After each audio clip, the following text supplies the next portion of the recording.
Set fourth, जिसे heat gas paper का नाम दिया गया है।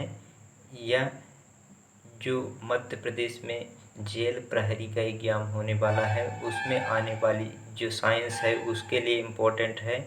मध्य प्रदेश MPSI का जो एग्ज़ाम होता है उसमें जनरल साइंस के क्वेश्चंस पूछे जाते हैं, उसके लिए यह समान रूप से इम्पोर्टेंट है। जो रेलवे ग्रुप डी का एग्ज़ाम हो रहा है उसमें 20 नंबर की जनरल साइंस से क्वेश्चन आएंगे, जिसके लिए यह हीट गैस पेपर समान रूप से इम्पोर्टेंट है। इसी प्रकार से जो RRB NTPC का एग्ज़ाम होगा उसमें भी जनरल साइंस के क्वेश्चंस आएंगे, जिसमें यह इम्पोर्टेंट है।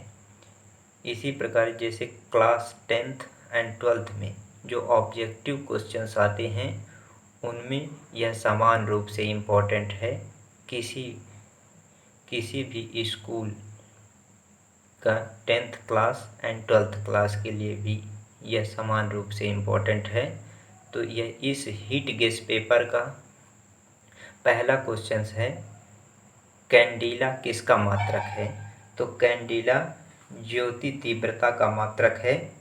दूसरा क्वेश्चन है, भू स्थिर उपग्रह की ऊंचाई कितनी होती है? तो भू स्थिर उपग्रह की ऊंचाई 36,000 किलोमीटर होती है। क्वेश्चन नंबर 3 है, बल्ब का फिलामेंट किसका बना होता है? तो बल्ब का फिलामेंट टंगस्टन का बना होता है, जिसका सिंबल W होता है। क्वेश्चन नंबर 4 है, सूर्य की ऊर्जा का स्रोत क्या होता है? सूर्य को किससे ऊर्जा मिलती है? तो सूर्य की ऊर्जा का स्रोत नाभिकीय संलयन है। क्वेश्चन नंबर 5 है, रेडियो सक्रियता का मात्रक क्या है? तो रेडियो सक्रियता का मात्रक क्यूरी है।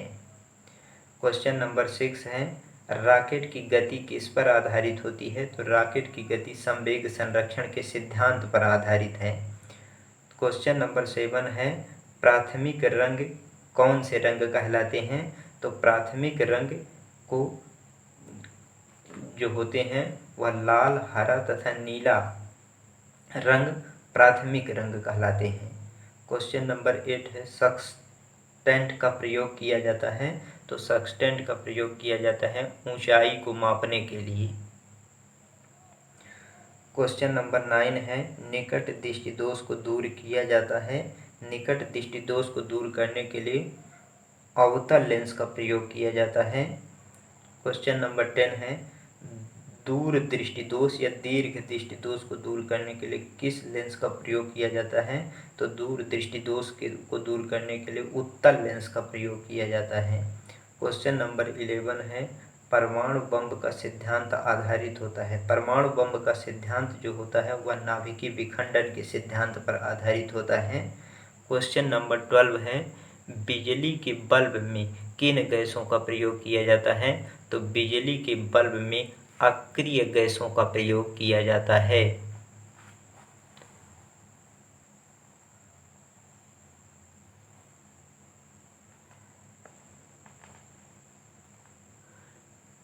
बिजली के बल्ब में किसका प्रयोग किया जाता है? तो बिजली के बल्ब में अक्रिय गैसों का प्रयोग किया जाता है। क्वेश्चन नंबर 13 है, ध्वनि का वेग सर्वाधिक होता है? तो ध्वनि का वेग सबसे ज़्यादा ठोसों में होता है।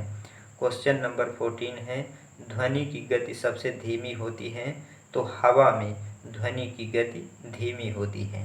क्वेश्चन नंबर 15 है, ऊर्जा का SI मात्रक क्या होता है? तो ऊर्जा का SI मात्रक जूल होता है। क्वेश्चन नंबर 16 है, हाइड्रोजन बम आधारित होता है? तो हाइड्रोजन बम नाभिकीय संलयन के सिद्धांत पर आधारित होता है।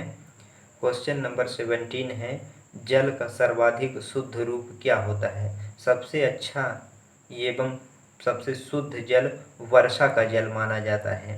क्वेश्चन नंबर 18 है, ग्रीन हाउस प्रभाव के लिए उत्तरदायी प्रमुख गैस कौन सी है? तो ग्रीन हाउस प्रभाव के लिए उत्तरदायी प्रमुख गैस कार्बन डाइऑक्साइड है। क्वेश्चन नंबर 19 है, दाढ़ी बनाने आँख, नाक, कान की जांच में किस दर्पण का प्रयोग किया जाता है? तो अवतल दर्पण का प्रयोग किया जाता है। क्वेश्चन नंबर 20 है, नाभिकीय विखंडन में प्रयुक्त किया जाता है? नाभिकीय विखंडन में प्रयुक्त किया जाता है यूरेनियम का। क्वेश्चन नंबर 21 है, चंद्रमा पर गुरुत्वीय त्वरण का मान पृथ्वी के मान का कितना गुना होता है? तो चंद्रमा पर गुरुत्वीय त्वरण का मान पृथ्वी के मान का 1/6 भाग होता है।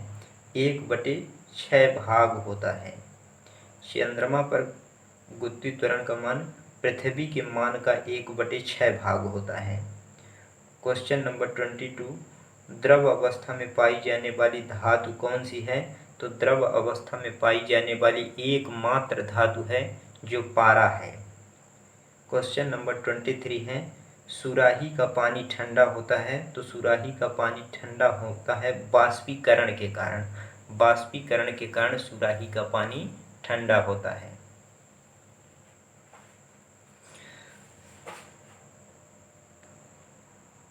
ये था हमारा साइंस का जो प्रैक्टिस सेट 4th है। इसी प्रकार साइंस का प्रैक्टिस सेट 5, इसी प्रकार 114 प्रैक्टिस सेट आएंगे। इसी प्रकार के कंटेंट को पाने के लिए इस वीडियो को ज़्यादा से ज़्यादा लाइक, शेयर एंड सब्सक्राइब करेंगे, ताकि जितने ज़्यादा से ज़्यादा लाइक होंगे वीडियो में उतना जल्दी ये कंटेंट आते जाएंगे। थैंक्स।